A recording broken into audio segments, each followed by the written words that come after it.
اس کے خلاف یہ پوری کی پوری نفرت ہے. تو پوری یہ جو سفید فام لوگ ان کے ساتھ سیاہ فام کے ساتھ شامل ہوئے ان کے خلاف تو کوئی نسلی منافرت نہیں ہے, یہ صرف یکجہتی کے لیے ان سیاہ فام مظاہرین کے ساتھ شامل ہیں. دیکھیں پولیس کا جو کلچر ہے اس کی بنیاد کہاں سے شروع ہوئی.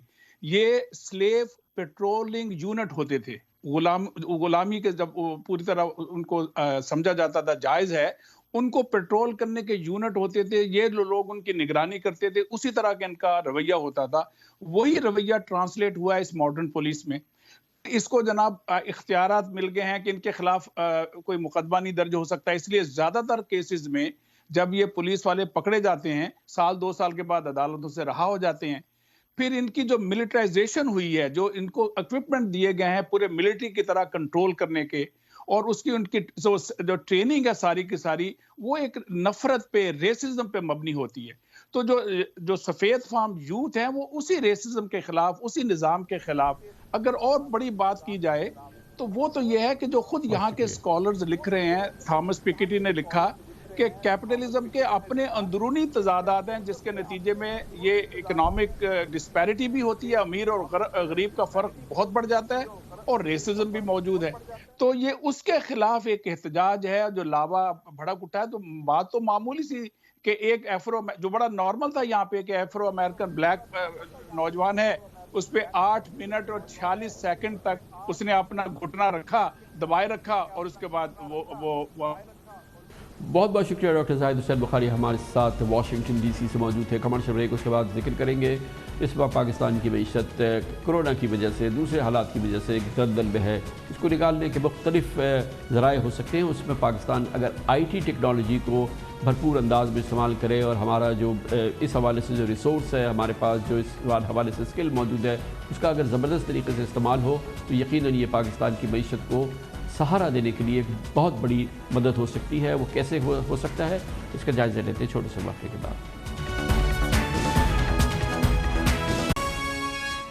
دنیا میں اس کرونا ماحول کے باوجود معیشت میں جس شعبے نے ترقی کی اس ماحول میں وہ ہے آئی ٹی اور ٹیلی کام سیکٹر, جس میں زبردست بہتری دیکھنے میں آئی ہے اور ان کمپنیز نے زبردست منافع کمائے ہیں. پاکستان میں بھی آئی ٹی اور ٹیلی کام سیکٹر نے پچھلے 9 مہینوں میں تقریباً $1 ارب کا زر مبادلہ کمایا ہے, اور اس میں ایک بڑی تعداد وہ زر مبادلہ کا ہے جو کہ پاکستان کی ٹیلی کام سیکٹر اور آئی ٹی کمپنیز کماتی ہیں, لیکن وہ پاکستان کے اندر نہیں آ پاتا. اس کی مختلف وجوہات ہیں. پاکستان میں اس وقت اندازے کے مطابق تقریباً 100 آئی ٹی کمپنیز کام کرتی ہیں, معاف کیجیے گا تقریباً 5000 آئی ٹی کمپنیز کام کر رہی ہیں, جو کہ چھوٹی بھی کمپنیز ہیں, تھوڑی مڈل سائز کمپنیز بھی ہیں, اور دنیا کے 100 ملکوں میں پاکستان کی آئی ٹی سروسز جو ہیں وہ فراہم کی جاتی ہیں. یقیناً اس میں بہت پوٹینشل ہے, اور ماہرین کہتے ہیں اس شعبے سے جڑے ہوئے ماہرین کا کہنا ہے کہ پوٹینشل پاکستان کا تقریباً $10 ارب کا ہے. خیال یہ تھا کہ حکومت اس پورے ماحول میں آئی ٹی سیکٹر کے لیے, ٹیلی کام سیکٹر کے لیے انوویٹو اسکیم سامنے لائے گی, کوئی نئے پلانز سامنے آئیں گے, نئے انسینٹیو سامنے آئیں گے, مگر باوجود اعلانات کے ایسا نہیں ہوا ہے. پاکستان کا پوٹینشل کیا ہے اور پاکستان آئی ٹی سیکٹر میں کیا کچھ کر سکتا ہے, یہ جاننے کے لیے ہم نے دعوت دی ہے. پاکستان کا بہت بڑا سافٹ ویئر ہاؤس ہے سسٹمز لمیٹڈ, اور جو کہ تقریباً 3000 پاکستانی وہاں پہ ملازم کرتے ہیں, اور یہ وہ کمپنی ہے جس نے کہ اس پورے ماحول میں کووڈ ماحول میں اپنے کسی ملازم کو ظاہر فارغ بھی نہیں کیا. آئی ٹی سیکٹر کا پوٹینشیل ہمیں بتائیں گے جناب آصف پیر, جو چیف ایگزیکٹو آفیسر اور ایم ڈی ہیں سسٹمز لمیٹڈ کے. بہت بہت شکریہ آصف پیر صاحب. پہلے تو بریفلی ہمارے ناظرین کو یہ بتا دیجئے کہ پاکستان کا I T tele com sector, اس کا سائز کیا ہے اور کیا سروسز فراہم کر رہا ہے. جی السلام علیکم کامران صاحب, اور بہت شکریہ مجھے آپ کے شو میں مخاطب کرنے کے لیے. پاکستان کا آئی ٹی سیکٹر 2 حصوں میں ڈیوائیڈڈ ہے, تقسیم ہے. بیسیکلی ہم لوگ ایکسپورٹ کرتے ہیں, تو ہماری ایکسپورٹ سروس جیسا کہ آپ نے کہا کہ 9 مہینے میں $1 بلین کی ایکسپورٹ ہو گئی ہے, اور ہم ایسٹیمیٹ کر رہے ہیں کہ یہ 1.2 سے 1.5 بلین ڈالر تک جا سکتی ہے اس سال جون تک. تو یہ ایک بہت بڑا جمپ ہے فرام لاسٹ ایئر. اور اس کے علاوہ پاکستان کا جو ڈومیسٹک سیکٹر ہے وہ اتنا ہی بڑا ہے, تقریباً $1 بلین تک کا پاکستان کا ڈومیسٹک سیکٹر ہے, جس میں ڈومیسٹک آئی ٹی سروسز ہم لوگ لوکل کمپنیز کو اور پبلک سیکٹر میں پرووائڈ کرتے ہیں. تو اگر آپ یوں دیکھا جائے تو پاکستان کا آئی ٹی سیکٹر کا والیوم بہت کم ہے ایز کمپیئر ٹو ہمارا جی ڈی پی جو ہے. تو اس میں بہت کام ہونے کی ضرورت ہے, اور اس کا پاکستان کے لیے آئی ٹی سیکٹر میں دو بڑی کیا پوٹینشل ہے ہمارا. اب جو وہ کیا پوٹینشل ہے جو کہ ہم ہارنس کر سکتا ہے ہمارا آئی ٹی سیکٹر، اور وہ نہیں کر پا رہا ہے، اور اس کی مختصراً اگر وجوہات بیان کریں؟ پاکستان کا آئی ٹی سیکٹر میں پوٹینشل تو بے تحاشا ہے. اگر کوئی ایک سیکٹر ہے پاکستان میں جو گرو کر سکتا ہے ٹائمز پہ، ابھی آپ جو بھی گروتھ پرسنٹیج لیتے ہیں 10%، 20%، پاکستان آئی ٹی سیکٹر وہ ہے جو اگر آپ کہیں کہ 100% گروتھ کر سکتا ہے تو وہ بالکل کر سکتا ہے. تو اس کے لیے جو کیوں نہیں کر پا رہا، آپ نے یہ بہت اچھا سوال کیا. اس کی وجہ یہ ہے کہ اس میں آپ کو 3 وجوہات اس کی بتاؤں گا. نمبر 1، پہلی وجہ یہ ہے کہ پاکستان کے آئی ٹی سیکٹر کی ہمیں یہاں پر ہم لوگ ریگولر ٹیکسٹائل یا دوسرے سیکٹر سے مختلف، اس طرح ہم کوئی سیمپل دے کے کوئی چیز بیچ نہیں سکتے. لوگوں کو یہاں آنا ہے، اور پاکستان میں چونکہ ایئر لائن انڈسٹری اینڈ دوسری ایئر لائنز بھی نہیں آتی، اور پاکستان میں لوگ باہر سے لوگ اتنا ٹریول ایڈوائزری کی وجہ سے نہیں آتے، تو وہ ہماری سروسز کو دیکھ نہیں سکتے، ہمارے ڈیٹا سینٹر کو نہیں ایویلیویٹ کر سکتے. جب وہ ہمیں آ کے ہمارے لوگوں سے نہیں ملتے، ان کا کانفیڈنس نہیں آتا ہم لوگوں پہ. تو یہ ایک بہت بڑی ہرڈل ہے جو ہمیں تھی، اور آہستہ آہستہ وہ کم ہو رہی ہے. لیکن جیسے جیسے اگر ہم اس پہ انویسٹ کریں گے، اور یہ صرف پاکستان آئی ٹی انڈسٹری کے لیے نہیں ہے، اگر یہ ساری ہم پاکستان کو ہمیں ایز اے سیل کرنا ہے، ایز اے برانڈنگ پاکستان. اور دوسری وجہ یہ ہے کہ ہمارے پاس آئی ٹی کا ٹیلنٹ، جو ہمیں ٹیلنٹ چاہیے ایکسپورٹ کرنے کے لیے، تو وہ کیسے آئے گا؟ وہ جب ڈومیسٹک انڈسٹری ہماری گرو کری، جب ہم ڈیجیٹل پاکستان کا جو ہمارا ویژن ہے اس وقت، وہ جس طرح ہم اس کو جتنا گرو کر سکیں گے، جس طرح آپ کرکٹ میں پی ایس ایل میں جب ڈومیسٹک لوگ گرو ہوتے ہیں تو وہ ایکسپورٹ کرتے ہیں جو انٹرنیشنل کرکٹ کھیل سکتے ہیں، رائٹ؟ تو ہمارے لوگ، ہماری انڈسٹری میں جب تک ڈومیسٹک سیکٹر ایکسپینڈ نہیں ہوگا، اس وقت تک آئی ٹی کی ایکسپورٹ بھی اس طرح سے ہمارا ٹیلنٹ اویلیبل نہیں ہوگا. اور تیسری بہت امپورٹنٹ وجہ یہ ہے کہ ہمیں ایکسپورٹ آئی ٹی کمپنیز کو سمجھا ہی نہیں ہے کسی فائنینشیل انسٹیٹیوشنز نے یہاں پر، اور ہمیں ایکسپورٹ ری فائنانس یا کوئی گروتھ کرنے کے لیے کیپٹل چاہیے. آپ کوئی بھی بزنس کھولتے ہیں، شوگر انڈسٹری یا کوئی بھی کرتے ہیں، تو آپ کو کوئی کیپٹل جا کے کہیں سے لینا ہے. پاکستان میں کوئی بھی آئی ٹی کمپنی کو بغیر کولیٹرل کے کوئی بھی چیز، آپ فکس ایسٹ آپ کے پاس نہیں ہے تو نہیں دیتا. کوئی بھی چیز آپ کو، کوئی آئیڈیا ہے آپ کے پاس، تو کوئی وینچر کیپٹلسٹ کا یہاں پر ایکو سسٹم نہیں ہے جو آ کے اس کو سمجھے اور اس پہ انویسٹ کرے. لوگوں کا یہی ہوتا ہے. ہمارے ملک میں وینچر کیپٹلسٹ نہیں ہے، یا کیونکہ ظاہر ہے کہ آپ نے جیسے کہا کہ اس کا تو بڑا پوٹینشل ہے، اس کا نظام ہمارے یہاں پراپر کام نہیں کرتا وی سیز کا؟ جی، یہاں پر سر اویئرنیس نہیں ہے لوگوں کو یہاں پر وی سیز، اور لوگ اس پہ رسک نہیں لیتے. لوگوں کا یہ ہوتا ہے کہ مجھے نفع کتنا ملے گا. جب آپ آئی ٹی اسٹارٹ اپ اور انوویشن میں جاتے ہیں نا، تو لوگ پروفیٹیبلٹی نہیں دیکھتے، اس کا فیوچر گروتھ دیکھتے ہیں، پوٹینشل دیکھتے ہیں. تو وہ جب تک مائنڈ سیٹ لوگوں کا یہاں پر وی سی کا کلچر اور start up culture, innovation culture یہاں پر ابھی بھی بہت انفینسی اسٹیج پہ ہے. تو بہت ابھی شروع میں سارا کچھ ہو رہا ہے، تو ابھی آہستہ آہستہ بڑھ رہا ہے، لیکن وہ اس اسٹیج پہ پہنچ گیا ہے جس سے آپ کو انوویشن ملے، جس سے آپ کو گروتھ ملے، تو وہ ہرگز ابھی نہیں ہوا. اس کی وجہ سے ایک بہت بڑا آپ دیکھتے ہوں گے کہ لوگوں کو ویلیویشن ملتی ہے آئی ٹی کمپنیز میں. جو آپ نے یہ بتائیے گا کہ یہ میں اکثر سنتا رہتا ہوں کہ جو بھی ہماری بہت ہی معمولی ایکسپورٹس ہیں جو پروسیڈز ہمارے یہاں آتی ہیں، $1 بلین اس سال کی ہے، اس فائنینشیل ایئر کی ہے، مگر کہا یہ جاتا ہے کہ ہمارے یہاں پیمنٹ پلیٹ فارم نہیں ہے، جیسے پے پال یا دوسرے جو اسٹیبلشڈ پیمنٹ پلیٹ فارم ہیں، جس کی وہ بھی ایک بڑی ایک ہنڈرنس ہے کہ ہماری جو ایکچوئل پروسیڈز ہیں وہ ریفلیکٹ نہیں ہوتی. اور آپ نے اس کو مینشن نہیں کیا ویسے. جی دیکھیں، وہ ایکسپورٹ گروتھ کے لیے آپ کے ایک، جس طرح آپ نے سنا ہوگا، آپ نے بالکل صحیح کہا کہ ہماری اگر انڈسٹری سے بات کریں گے، وہ کہتے ہیں کہ $1 بلین ایکسٹرا، $1 سے $2 بلین ایکسٹرا ہے جو ریمٹ نہیں کرتے. اس کی سب سے بڑی وجہ یہ ہے یہاں پر کہ جب آپ یہاں پر پیسہ کوئی لے آتا ہے تو وہاں سے آپ واپس لے جانا پاکستان سے امپاسبل ہے. اگر میں آئی ٹی کمپنیوں میں گرو کرنا چاہتا ہوں تو مجھے ایک سبسیڈری کھولنی ہے، باہر ملک میں انویسٹ کرنا ہے، کمپنی کو ایکوائر کرنا ہے تاکہ میری گروتھ ہو سکے. اب گروتھ کے لیے جب لوگ پیسہ واپس نہیں لے جا سکتے ریگولر چینل سے، تو وہ پھر لوگ ہنڈرنس ہیں کہ لوگ بھیجتے نہیں ہیں. اور چھوٹی کمپنیز کو فیسیلیٹیشن بھی نہیں ہے یہاں پر کہ ان کو ایکسچینج ریٹس وہ نہیں ملتے، ان کو کوئی انسینٹیو نہیں ہے کہ وہ جو یہاں لے کے پیسہ آئیں، اور پھر جب لے آئے اور اگر ان کو باہر جا کے گروتھ کرنی ہے، ایکوائر کرنا ہے، کمپنیز کو انویسٹ کرنا ہے، تو وہ کیسے لے کے جائیں گے؟ تو اس وجہ سے وہ بہت بڑا ایک لوگ رک جاتے ہیں اور پیسہ باہر رکھتے ہیں اور یہاں پر صرف اتنا خرچہ بیچتے ہیں کہ وہ اپنی کاسٹ نکال سکیں, کہ جتنے بندوں کی سیلریز ہیں وہ نکالیں, باقی سارا پروفٹ وہ وہاں رکھتے ہیں اور وہاں گروتھ کرتے ہیں. اس سے ریمیٹنس میں کافی کمی ہے. اسی لیے آئی تھنک گورنمنٹ کو کچھ ہمیں ان کے ساتھ مل کے ہمارے ساتھ ایسے پروگرام ہوں جس سے ایک لوگوں کو انسینٹیوائز ہوں کہ لوگ یہاں پیمنٹ بھیجیں اور لوگ واپس لے جائیں. جب مجھے کانفیڈنس ہوگا کہ میرے پاس میں یہاں پر جب جتنے پیسے لے کے آؤں اور اسی میں سے میں کچھ پیسے باہر گروتھ کے لیے لے جا سکوں, تو وہ لوگ کو فیسیلیٹیشن ملے گی اور لوگ کریں گے. پھر بہت بہت شکریہ جناب آصف پیر ہمارے ساتھ موجود تھے, C E O MD systems limited. Commercial break, اس دوران آپ نیوز ہیڈ لائن دیکھیں گے, جس کے بعد ہم اپنے پروگرام کے باقی حصے کے ساتھ واپس آتے ہیں.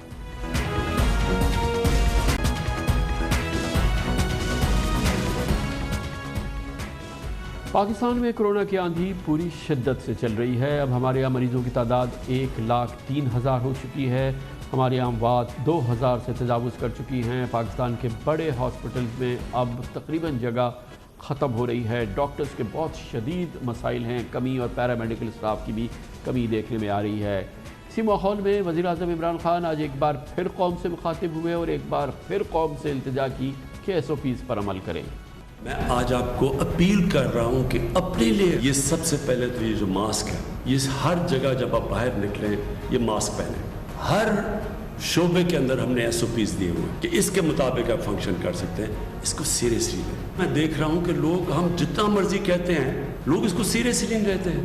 اب ہمارے اوپر ہے, ہم لوگوں پہ ہے, آپ سب پہ ہے کہ اگر ہم اب احتیاط کر لیں, پاکستان اس تباہی سے نہیں گزرے گا جو کئی اور امیر ترین ملکوں کے اندر جس طرح کی تباہی آئی ہے. برازیل جیسے ملک میں 1500 لوگ ایک دن کے اندر مر رہے ہیں. اس سے امریکہ کے اندر 2000 سے زیادہ لوگ ایک دن میں مرتے ہیں. لیکن اگر ہم نے احتیاط نہ کی, میں آج آپ کو کہہ رہا ہوں کہ ایک بڑا مشکل وقت آپ کے لیے آنے والا ہے. مگر بہت ہی یہ امپورٹنٹ بات ہے کہ اگر پاکستان کے عوام چاہیں, پاکستان کی قوم چاہے, تو اس عذاب کو ٹالا جا سکتا ہے, اس کے نقصان کو کم کیا جا سکتا ہے, اس آندھی کے رخ کو موڑا جا سکتا ہے. مگر اس کے لیے ضروری ہے کہ پاکستان کے عوام کو آگاہی ہو کہ یہ کتنا بڑا کرائسس ہے. ہمارا مسئلہ یہ ہے کہ ہمارے ان پڑھ لوگ تو ایک جانب, شہروں میں رہنے والے پڑھے لکھے لوگ بھی اس سے انکاری نظر آتے ہیں. گیلپ پاکستان نے پچھلے 3 مہینے کے دوران تقریباً 5 سروے کیے, جس میں جو حقائق سامنے آئے ہیں وہ ہمیں بتاتی ہے کہ ہماری قوم اس معاملے میں کس قدر حقیقت سے انکاری ہے اور کس قدر کیفیت ان کی خراب ہے, کیونکہ وہ اس کو ماننے کے لیے تیار نہیں ہے. کیونکہ اگر آپ دیکھیں تو ہمارے پاس جو اعداد شمار ہیں اس کے مطابق تقریباً 63% پاکستانیوں کو یہ یقین ہے کہ کرونا کو بڑا چڑھا کر پیش کیا جا رہا ہے. 63% سمجھتے ہیں کہ اتنی بڑی بات نہیں ہے. 74% میں شہری آبادی ہے. اس کے علاوہ 43% پاکستانی کرونا سے بچنے کے لیے کسی احتیاط کے لیے تیار نہیں ہے. 23% یعنی تقریباً 1/4 پاکستانی سمجھتے ہیں کہ غیر ملکی سازش ہے, اس کا کوئی وجود نہیں ہے. پاکستانی 24% پاکستانی ایسے ہیں جو ایک ماہ میں گھر میں 10 سے زائد لوگوں کو مدعو کر چکے ہیں اور ان کو کوئی سلسلے میں پرابلم نہیں ہے. 51% پاکستانی جمعے کی نماز باقاعدہ جماعت کے ساتھ ادا کرتے ہیں, جبکہ 10 میں سے 3 پاکستانی یہ سمجھتے ہیں کہ ملک سے 5% آبادی صرف کرونا سے بیمار ہو سکتی ہے. 95% کو تو کرونا سے کچھ ہوگا ہی نہیں. لیکن یہ گیلپ سروے وہی ہے جو کہ ہم سڑکوں پہ جب اپنا کیمرہ لے کے جاتے ہیں, عام پاکستانیوں سے جب کرونا کے حوالے سے سوال پوچھتے ہیں, جو ان کے جواب ہوتے ہیں وہ عکاسی کر رہا ہے گیلپ کا سروے. نہیں ہے, یہ ہمارا اپنا پیدا کرتا ہے. وہ اس بیماری سے نہیں مر رہے, بلکہ جتنی ان کی زندگی اللہ نے لکھی تھی وہ اس دنیا سے چلے گئے. کرونا کا کوئی مسئلہ نہیں ہے, یہ ہماری حکومت صرف اپنے فنڈز اکٹھے کرنے کے لیے, بھیک مانگنے کے لیے کر رہی ہے. کرونا کا کوئی مسئلہ نہیں, ہمارے نہ آس پاس اوپر نیچے ہر جگہ گھوم رہے ہیں, پھر رہے ہیں, کوئی مسئلہ نہیں ہے. کوئی کرونا نہیں بھائی, کوئی کرونا نہیں ہے. یہ صرف نا ڈرامے بازی ہے اور کچھ نہیں ہے. یہاں پر انٹرنیشنلی کوئی سازش لگ رہی ہے مجھے. انہوں نے WHO کے ساتھ کوئی پلاتا پیسہ, کوئی انہوں نے کمٹمنٹ کر لی ہے, پیسہ کھا رہے ہیں ان کا. کچھ سمجھ نہیں آ رہا ہے کہ یہاں کرونا چل رہا ہے یا کوئی اور پالیٹکس چل رہی ہے. جس طرح لگ رہا ہے نا یہ فیک ہو سکتا ہے, کیونکہ میں نے اپنی آنکھوں سے یا میں نے کسی بھائی سے خود اس بندے کو نہیں دیکھا ابھی تک جس کو اس طرح ڈیفیکٹ کیا. پتہ نہیں کرونا ہے یا نہیں, لیکن مجھے نہیں لگتا ہے. بس زیادہ تر افواہیں ہیں, میڈیا زیادہ پھیلا رہی ہے, حالانکہ ایسا کچھ ہے نہیں. کرونا ہے یا نہیں ہے مجھے تب تک یہ بھی سمجھ نہیں آ رہا ہے. میرے آس پاس تو کسی کو کرونا نہیں ہے. سارے جھوٹ بول رہے ہیں, اس سے آگے ہم کیا کہہ سکتے ہیں. ہمارے سامنے کوئی نزلے سے فوت ہو رہا ہے, کوئی ہارٹ اٹیک سے ہو رہا ہے, اس کو کرونا میں ڈرامے کر رہے ہیں. ہمیں دکھ تو نہیں رہا ویسے کرونا وغیرہ, تو ہاسپٹلس وغیرہ کے اندر اتنا نہیں دکھ رہا ہے, اتنا بڑے پیمانے پہ.